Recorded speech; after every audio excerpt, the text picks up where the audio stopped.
बिस्मिल्लाहिर्रहमानिर्रहीम। दोस्तों, मैं हूं जमाल खान और आप देख रहे हैं मेरा यूट्यूब चैनल टॉप पॉइंट पीके। दोस्तों, आज हम बात करेंगे पासपोर्ट के बारे में। पाकिस्तान से बाहर किसी भी मुल्क में जाना हो तो उसके लिए आपको लाजमी चाहिए होता है पासपोर्ट। चाहे आप हज के लिए जा रहे हो, चाहे आप स्टडी के लिए जा रहे हो, चाहे आप बिजनेस के सिलसिले में, किसी भी सिलसिले में अगर आप पाकिस्तान से बाहर जाना चाह रहे हैं तो उसके लिए आपका पासपोर्ट होना बहुत ही ज़रूरी है। आज हम बात करेंगे कि पासपोर्ट के लिए कौन कौन से डॉक्यूमेंट्स रिक्वायर होते हैं और पासपोर्ट बनाने का पूरा तरीका कार स्टेप बाय स्टेप क्या होता है वो सब। जी दोस्तों, अगर हम बात करें कि पासपोर्ट बनाने के लिए कौन कौन से डॉक्यूमेंट्स रिक्वायर होते हैं तो उनमें है सबसे पहले आपका अपना ओरिजिनल आईडी कार्ड प्लस में उसकी 2 फोटो कापीज। नंबर 2, आपके पेरेंट्स का आईडी कार्ड प्लस उनकी आईडी कार्ड की फोटो कापीज। प्लस में अगर आप जो है एक खातून है और आप शादीशुदा हैं तो उसके साथ में हस्बैंड का आईडी कार्ड प्लस में उसकी 2 फोटो कापीज। उसके बाद हम बात करेंगे नंबर 3, वो होगा आपका बर्थ सर्टिफिकेट। नंबर 4, वो होंगे आपका एजुकेशन सर्टिफिकेट या आपकी डिग्री। तो अगर आप जो है गवर्नमेंट अप्लायर है तो उसके साथ साथ आपको चाहिए होगा नो ऑब्जेक्शन सर्टिफिकेट आपके अपने दायरे से जहां पर आप मुलाजमत कर रहे हैं या आप जॉब कर रहे हैं। ठीक है जी।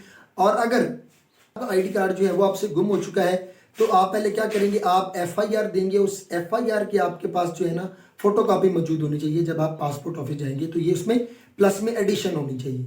लेकिन उसके बाद अगर हम बात करें कि आप जो है डुअल नेशनैलिटी वाले हैं, आपके पास दोहरी शरीयत है, तो आपको वो जो दूसरे कंट्री है उसके पासपोर्ट की भी आपके पास एक फोटो कॉपी होनी चाहिए।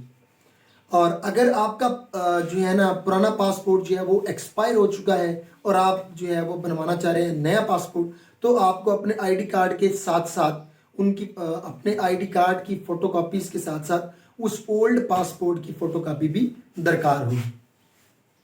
तो ये तो थी वो रिक्वायरमेंट, वो डॉक्यूमेंट्स जो आपको चाहिए होते हैं। इसके अलावा अगर हम बात करें, अगर आपने बनवाना है 5 साल वाला जो है पासपोर्ट, तो उसकी जो नॉर्मल फीस है 5 साल वाले पासपोर्ट की वो है 3,000 रुपये, प्लस में 30 रुपये आपने देने हैं चालान फार्म के। 10 साल पासपोर्ट की फ़ीस जो है नॉर्मल फ़ीस वो 5,000 रुपये है। तो ये हो गए हमारे टोटल डॉक्यूमेंट्स जो हमें रिक्वायर होते हैं कोई भी पासपोर्ट बनवाने के लिए। अब हम बात करते हैं कि पासपोर्ट बनवाने का तरीका क्या है। तो सबसे पहले आप लेट्स सपोज अब जो है आप जा रहे हैं पासपोर्ट ऑफिस पासपोर्ट बनवाने के लिए। तो पासपोर्ट ऑफिस जाने से पहले आपने क्या करना है, नेशनल बैंक का एक चालान फॉर्म लेना है और उसे आपने पुर करना है। जब आप पासपोर्ट ऑफिस जा रहे होते हैं तो हमेशा पासपोर्ट ऑफिस के नज़दीक ही नेशनल बैंक होता है। और जब आप पासपोर्ट ऑफिस जा रहे होंगे तो रास्ते में आपको बहुत सारे एजेंट्स मिलेंगे जो आपको वो चालान फॉर्म दे रहे होंगे और आप डिमांड करते हैं कि वो आपका चालान फॉर्म आपको भर देते हैं और बैंक में आपकी फ़ीस जमा करवा देते हैं। आपको लाइनों में खड़ा नहीं होना पड़ेगा, फॉर्म अब आपको फिल करके देते हैं। देखिए, फॉर्म फिल करना कोई बड़ी रॉकेट साइंस नहीं है। आप मेरी स्क्रीन पर भी देख सकते हैं, बड़ा ही आसान सा चालान फॉर्म होता है। ये डिफरेंट होते हैं डिफरेंट बैंक के अंदर, मतलब कोई लाहौर, साहिवाल या उकाड़ा वगैरह। तो यहाँ पर बैंक के अंदर ये जो बैंक की जो फोटो कापीज़ होती हैं, चालान फॉर्म की फोटो कापीज़ होती हैं, कहीं पर कलर्स होती हैं, कहीं पे ब्लैक एंड वाइट होती हैं। तो इससे आपने घबराना नहीं है। सिंपल सा आप देखिए, सबसे पहले आपने इसके ऊपर डेट लिखनी है। नंबर 2 पे आपने नीचे आना, आपने अपना नाम लिखना है। नंबर 3 पे आपने अपने वालिद का नाम लिखना है और अगर आप शादीशुदा खातून हैं तो आपने अपने हस्बैंड का नाम लिखना है। नंबर 4 पे आप आके नीचे आपने अपना एड्रेस लिखना है और एड्रेस भी आपने बिल्कुल मुख्तसर सा लिखना है। बड़ा एड्रेस या पूरा एड्रेस लिखने की इतनी ज़रूरत नहीं है। फिर आप नीचे आते हैं तो आपने बैंक की फ़ीस लिखनी है। अगर आप 5 साल वाला नॉर्मल बना रहे हैं तो आपने जो है ना वो लिखना है 3,000 रुपये सिर्फ। ठीक है जी, सिर्फ जो है मैथमेटिक्स फॉर्म में, और नीचे आपने इसको लिखना है उर्दू वाली फॉर्म में यानी वर्ड्स के अंदर, यानी 3,000 से। तो ये तो हो गया आपका चालान फॉर्म। जो डॉक्यूमेंट्स मैंने आपको बताए हैं इनको आपने तरतीब में देना है। नेक्स्ट स्टेप क्या होगा, आपने सीधा जाना है पासपोर्ट ऑफिस। जैसे आप पासपोर्ट ऑफिस जाएंगे तो सबसे पहले, अब ये इलाके वाइज, एरियाज वाइज होता है। बाज़ पासपोर्ट ऑफिस के बाहर लाइन बनी होती है और बाज़ पासपोर्ट ऑफिस के अंदर वाली साइड पे जैसे ही आप गेट इंटर करते हैं तो लाइन बनी होती है, वहां पर वो आपके डॉक्यूमेंट चेक करते हैं और मेनली उन्होंने आज चेक करना है आपका चालान फॉर्म और उसके ऊपर जो आईडी कार्ड की फोटो कॉपी होगी उसको चेक करना है। वो क्या करेंगे, उस लाइन के अंदर खड़े जब आप खड़े होंगे तो वो आपके जो चालान फॉर्म होगा उसके ऊपर स्टंप लगा देंगे और आपका जो आईडी कार्ड होता है फोटो कॉपी जो होती है उसके ऊपर या तो आपका थंब अंगूठा लगा देंगे या जो है उसके ऊपर आपका फ़ोन नंबर लिख देंगे। जैसे ही आपका ये वाला प्रोसीजर मुकम्मल होगा, नेक्स्ट स्टेप में आप पासपोर्ट ऑफिस का जो मेन एरिया होता है अंदर वाला एरिया, आप वहां पर एंटर हो जाएंगे। जैसे ही आप वहां पर एंटर होंगे तो सबसे पहले आपने देखना है, बाज़ जगह पर उन्होंने जो है ना, ये मैं आपको बार बार बता रहा हूँ कि डिफरेंट एरियाज के मुताबिक डिफरेंट होता है।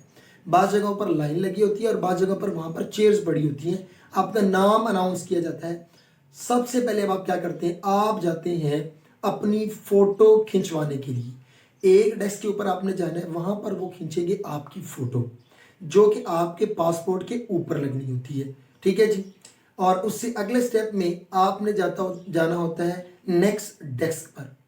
आप जब नेक्स्ट डेस्क पर जाते हैं तो उस डेस्क पर आपका बायोडाटा लिया जाता है, आपसे पूछा जाता है, आपका आईडी कार्ड लिया जाता है, आपका नाम, आपके वालिद या शौहर का नाम, पता, आपके नाम की स्पेलिंग, ये सारी चीज़ें जो है वो लिखी जाती है। और याद रखिए कि आपने, क्योंकि एक स्क्रीन आपकी तरफ होती है और वो आपसे पूछ भी रहे होते हैं, आपके नाम के स्पेलिंग बिल्कुल गलत नहीं होने चाहिए, ना ही आपके वालिद के नाम के स्पेलिंग गलत होने चाहिए, वरना ये एक बड़ी प्रॉब्लम क्रिएट कर देते हैं। आपको नए सिरे से दोबारा पासपोर्ट बनवाना पड़ेगा, क्योंकि जब आप इमिग्रेशन के लिए जो है ना एयरपोर्ट जाते हैं तो वहाँ पर वो ये चेक करते हैं, अगर आपके आईडी कार्ड और उसके साथ साथ आपके पासपोर्ट के नाम के स्पेलिंग में थोड़ी सी भी मिस्टेक होगी तो आपको वहाँ से वापस भेज दिया जाएगा और आपको सफ़र नहीं करने दिया जाएगा। तो आपने बहुत एहतियात करनी है इन सारी चीज़ों में कि आपके स्पेलिंग वगैरह, डेट ऑफ बर्थ वगैरह एवरीथिंग क्लियर हो।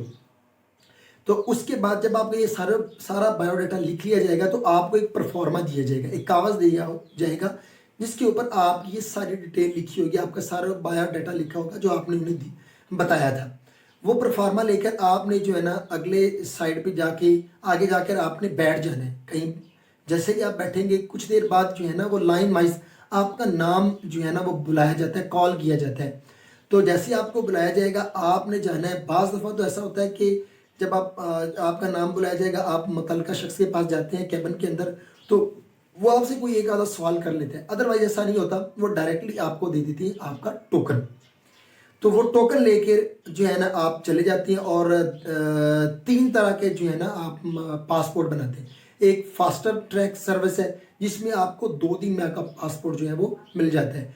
फिर होता है अर्जेंट में आपको तकरीबन 4 से 6 दिन के अंदर अंदर जो है ना आपको पासपोर्ट मिल जाता है आपका।